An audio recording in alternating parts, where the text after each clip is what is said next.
porque ele levantou de uma forma muito brusca. Os irmãos estavam sentados, até levantaram, eles ficaram com medo, parece que ele queria bater na irmã.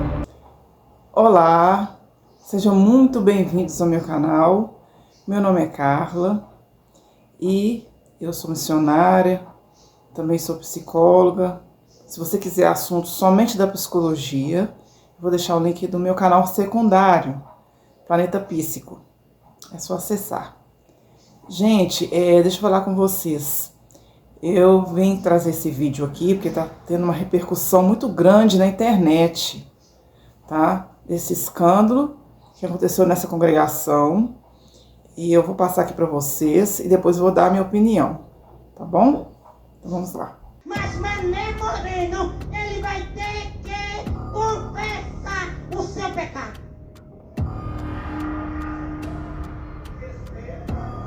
Para o senhor ser respeitado, precisa da frente. Bate em mim. Bata. Bata. Porque a palavra está batendo na sua cabeça.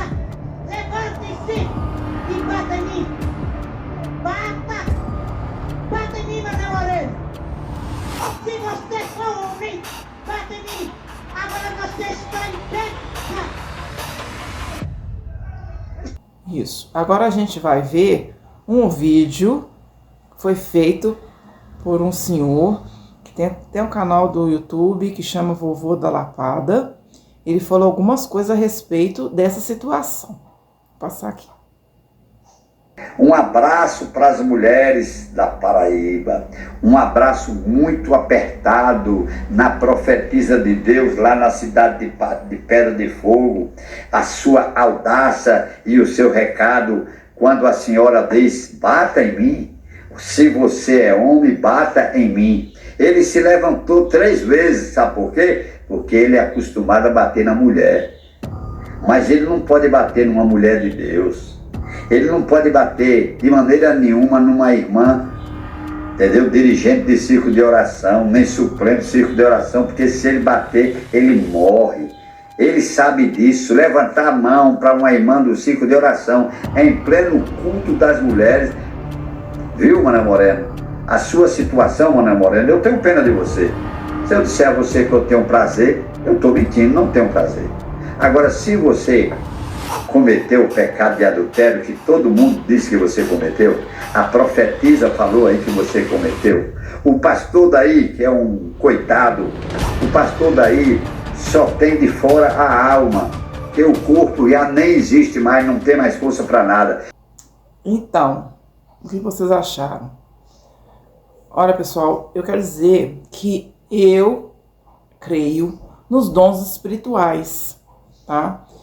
Eu creio, eu me converti há muitos anos atrás, e eu tive experiências com Deus nesse sentido, vi pessoas sendo usadas por Deus para entregar palavras da parte do Senhor várias vezes, né? Isso é bíblico. Se você for olhar lá na palavra do Senhor, principalmente profetas como o profeta Jeremias, naquele tempo tão difícil, né, que Israel estava passando, onde tinha muita coisa acontecendo, Deus mostrava para os profetas, e Jeremias chegava lá, falava a palavra no nome do Senhor, e os falsos profetas se levantavam contra ele, aconteciam várias coisas, no entanto que ele foi até preso por causa da palavra que Deus mandava falar, e não eram palavras doces, porque a gente entende que a profecia, está escrito na palavra de Deus, ou vem para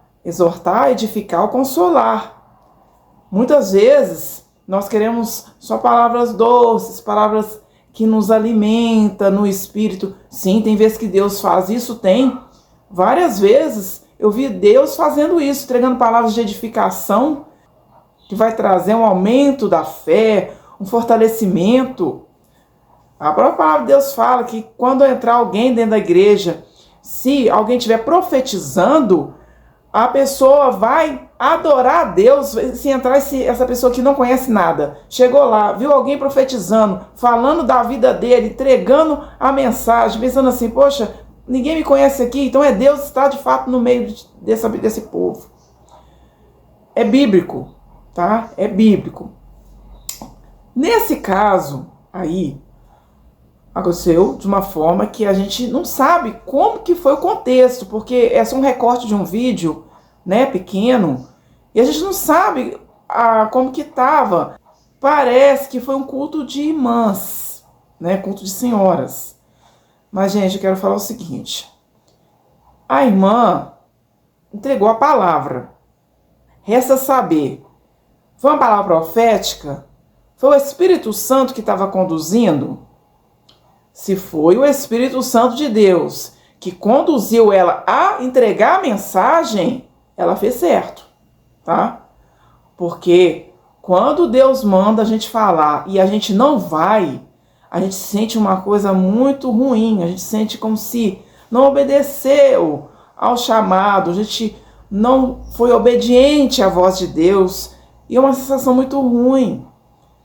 Porque a coisa mais maravilhosa que tem quando o Senhor fala para entregar a palavra, e a gente entrega a palavra e a pessoa fala, realmente testificou, é de Deus. Porque o Senhor age de uma forma sobrenatural. Quando o profeta entrega uma palavra para a pessoa, Deus já está falando com aquela pessoa sobre o assunto. Então, quando se encontra os assuntos, o que acontece? Vai testificar. Aí a pessoa vai pensar, realmente é Deus quem está falando comigo.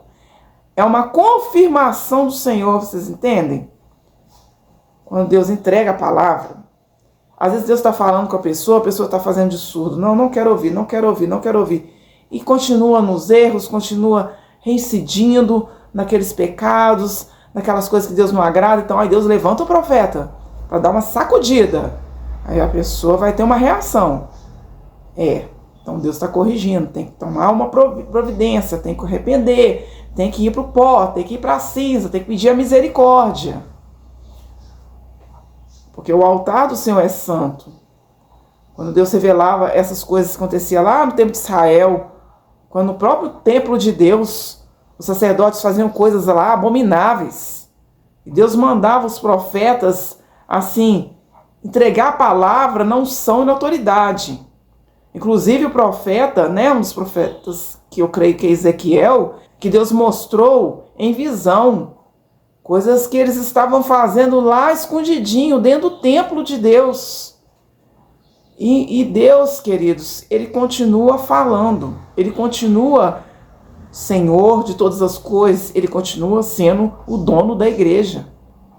Agora, se a irmã falou num desabafo, talvez está chateada com o irmão, aí sim, eu não vejo que seja uma coisa certa. Porque se a gente tem alguma coisa contra o irmão, o que a Bíblia fala? Quando tem uma coisa contra o irmão, vai até ele só e o repreende, vai lá, tenta acertar as coisas. Se não te ouvir, leva mais uma testemunha. Tem que fazer esse processo, não chegar no culto e falar. Por isso que eu não sei se o fato ocorrido foi uma profecia, foi algo inspirado por Deus e a irmã falou na autoridade de Deus. E o irmão errou também, porque ele levantou de uma forma muito brusca, assustou a todo mundo. Os irmãos estavam sentados, até levantaram, eles ficaram com medo, parece que ele queria bater na irmã. Deu a entender. E se ele faz uma coisa dessa, com certeza iria ter problemas aí, jurídicos, né? Por fazer uma violência, ainda mais com uma pessoa, uma mulher. Então, gente, é uma coisa muito séria.